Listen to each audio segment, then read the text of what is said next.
Десетилетия наред изследователите на звука са проучвали, тествали, развивали и използвали асортимент от различни музикални системи, тонови генератори и електронни устройства, за да подобрят своето здраве и да поддържат благополучието си.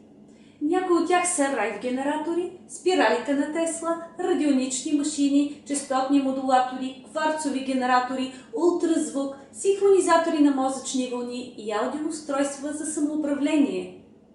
Един от първите пионери в проучванията на звука, както и една от най-противоречивите фигури, е изобретателят и учения доктор Роял Реймънд Райф.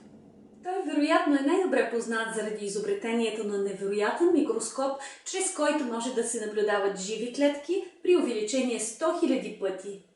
Докато е наблюдавал вътрешната активност на човешките клетки, той разработва честотен генератор, като зареждал клетките с различни честоти. Открил начин как да се убиват бактериите, като използвал избрана честота, много близка до ултразвуковото почистване. Една от трудностите, свързана с терапевтичните звукови уреди, е, че удостоверяването на забележителните лечебни резултати е трудно за доказване. Съществуват и тревоги относно потенциалните опасности, присъщи на някои видове уреди или при тяхното неправилно използване. Например, получаване на звукови честоти, които са над нашия честотен модел, биха могли да причинят по-голям дисбаланс или да провокират съществуващ здравен проблем. Определени хора са много звукочувствителни. Когато такива хора са изложени на електронни честоти и изкуствен звук, те често имат негативни реакции, като например напрежение, гадене, замайване, дискомфорт и понякога болка. Подобни симптоми могат да се появят дори когато се използват таргетни звукови честоти, които са определени като безопасни. Проучванията на биоакустиката са дали индикации, че вероятността за негативни реакции към звука са намалени до голяма степен от терапевтичното ползване на органичния или естествения звук. Тези видове звуци включват създадените от естествено вибриращи източници, като например акустичните музикални инструменти, камбаните и звънчетата, кристалните топки, камертонът и гласът.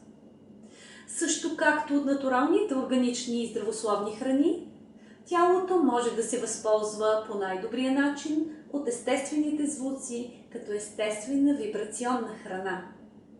Те са и най-безопасните звуци. В днешно време растящ брой от нови звукови модалности комбинират ползата от естествените звуци с последните постижения на модерната технология. Резултатите от това дадоха живот на разнообразни звукови уреди, компютърни програми, музикални кутии и други звуково управляеми устройства, разработени или за диагностични, или за терапевтични цели.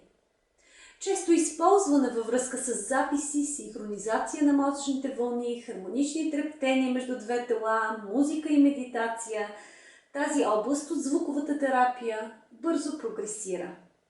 Основателят на Центъра по невроакустични проучвания в САЩ, доктор Джефри Томпсън, е разработил лечебна система, която използва записи на човешки глас, пускайки ги по говорители в специално проектирана акупунктурна маса. Системата, която той нарича биотунинг, използва звуците в гласа, за да подпомогнат самолечението. Доктор Томпсън казва: само вашите собствени гласови струни могат да произведат уникалния набор флажолети и обертонове, които са характерни за вашия личен, уникален модел на гласовия отпечатък. Модел, който е изключително разпознаваем от частта на биологичната ви система, която е проектирала и развила вашето тяло от първоначалните две клетки. Доктор Томпсън още казва: вашият основен тон на гласа е като личната ви мантра.